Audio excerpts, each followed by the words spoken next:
আসসালামু আলাইকুম। 2024-এর ঈদুল আজহা উপলক্ষে সবাইকে বহুত বহুত ঈদ মোবারক। আমার তরফ থেকে সবাইকে আন্তরিক শুভেচ্ছা জ্ঞাপন করেছি।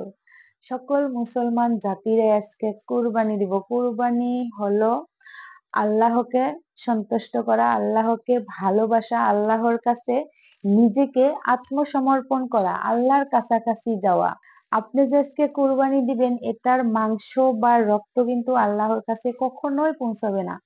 আল্লাহর কাছে এটাই পৌঁছাবো যে আপনি আল্লাহর পথে কতটুকু সচেতন, আল্লাহকে আপনি কতটুকু ভালোবাসেন, এটারই পরীক্ষা। তো তাই আজকের দিনটা সবাই ভালো থাকেন, নিজের ফ্যামিলিকে নিয়ে সবাই ভালো থাকার চেষ্টা করেন, নিজের সমাজটাকে নিয়ে ভালো থাকেন। আর এই কুরবানিকে কিন্তু সুন্নতে ইব্রাহিমী বলে। ধন্যবাদ। জয় আয়াকুম।